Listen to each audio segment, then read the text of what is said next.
Bonjour. Le bulletin de mission du 23 novembre 2024 nous vient de l'Alaska, États-Unis d'Amérique. Le titre est « Une rencontre diabolique ».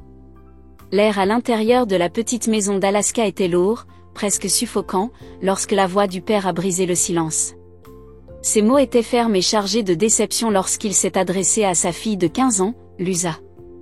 Enceinte et rebelle, elle s'assoit avec défi, le regard défiant, tandis que son père la réprimande pour avoir fumé des herbes traditionnelles. « Tu aurais pu faire du mal au bébé », lui dit-il, la voix tremblante d'inquiétude. Lusa a rejeté la réprimande d'un revers de main, son défi étant palpable. Un visiteur, Adiv, observe l'échange tendu depuis le salon. Originaire du Michigan et travaillant dans un foyer local pour enfants, Adiv était venu rendre visite à cette famille adventiste du 7e jour. Les défis ne lui étaient pas étrangers, mais aujourd'hui, un poids inhabituel semblait peser dans l'air, comme une force invisible. Sans un mot, le père, Lusa et la mère se retirèrent dans une chambre, fermant la porte derrière eux. Seul dans le salon, Adiv sent l'atmosphère oppressante s'intensifier. Un sentiment de malaise s'empara de son esprit et il se tourna instinctivement vers la prière. Alors qu'il prie, des voix étouffées provenant de la chambre à coucher se transforment en jurons. Soudain, la porte s'ouvre à toute volée et la mère en sort, le visage pâle et bouleversé. « La fille est possédée », murmura-t-elle avec insistance. « Vous devez prier. » Le cœur d'Adiv s'emballe, mais il s'accroche à sa foi. Agenouillé devant la porte fermée, il ouvre sa Bible et confie son âme à Dieu. « Seigneur, guide-moi tout au long de ce processus », a-t-il prié. « Pardonne mes péchés et purifie-moi pour que je puisse me tenir en ta présence. » À l'intérieur de la pièce, les bruits deviennent de plus en plus chaotiques, des cris qui le glacent jusqu'à l'os. Quelques instants plus tard, la porte s'ouvrit en grinçant et le père jeta un coup d'œil à l'extérieur. « Tu m'as appelé ?» demanda-t-il. « Non », répondit Adiv, surpris. « Tu veux entrer ?» demanda le père. Chaque fibre de l'être d'Adiv voulait dire non, mais quelque chose de plus fort le poussa. « Bien sûr », dit-il en se levant. La scène à l'intérieur de la pièce était déchirante. Lusa gisait sur le sol, son corps se tordant comme s'il était en proie à des tourments. Ses parents se tenaient à proximité, le visage marqué par la peur et l'impuissance.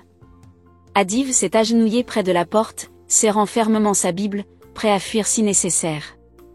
Ensemble, les trois adultes se mettent à chanter, la voix tremblante mais résolue, « Jésus m'aime, je le sais. » Alors que la mélodie emplit la pièce, les cris de Lusa s'atténuent, remplacés par des sanglots. Les larmes coulent sur son visage et elle se tourne vers son père. « Papa, j'ai besoin de ton aide », s'écrie-t-elle. Le visage de son père se contorsionne d'angoisse. « Je ne peux pas t'aider », dit-il, la voix brisée. « Tu dois faire appel à Jésus. » C'est alors qu'une voix étrange émergea des lèvres de Lusa, une voix basse et gutturale qui n'était pas la sienne. « Elle n'est plus ta fille », grogna-t-elle. Adiv sentit un frisson lui parcourir l'échine. Saisissant sa Bible, il l'ouvrit au livre des psaumes et commença à lire à haute voix. Les mots lui parurent comme une lumière perçant les ténèbres, et il pria pour avoir du courage à chaque verset. Soudain, Lusa a cessé de crier et s'est approchée de lui en rampant. Le visage déformé par la rage, elle leva la main et lui arracha la Bible. « Je déteste ce livre », cracha-t-elle. « Je déteste ce livre. » Sans se décourager, Adiv récupère la Bible et reprend sa lecture.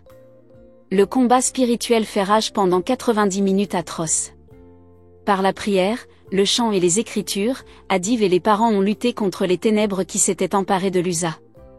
Finalement, la lourdeur oppressante s'est dissipée. La paix est revenue dans la pièce et l'esprit maléfique s'est enfui. Épuisé mais victorieux, Adiv se lève.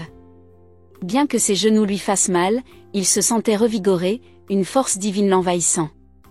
Lusa, en revanche, était épuisée. Elle était faible et silencieuse, mais ses yeux contenaient une lueur d'espoir. Ce jour-là, Adiv comprit la réalité profonde de la grande controverse entre le Christ et Satan. Les paroles bibliques d'Éphésiens 6 vers 12 ont résonné dans son cœur, car ce n'est pas contre la chair et le sang que nous luttons, mais contre les principautés, contre les pouvoirs, contre les dominateurs des ténèbres de ce siècle. Cette rencontre n'était pas seulement un rappel des batailles spirituelles qui font rage dans l'ombre, c'était un appel à l'action. Adiv savait que sa mission était loin d'être terminée. Les vastes étendues sauvages de l'Alaska abritaient plus de 200 communautés amérindiennes, mais l'Église adventiste du 7e jour n'était présente que dans 11 d'entre elles. Les besoins sont énormes, mais sa détermination l'est tout autant.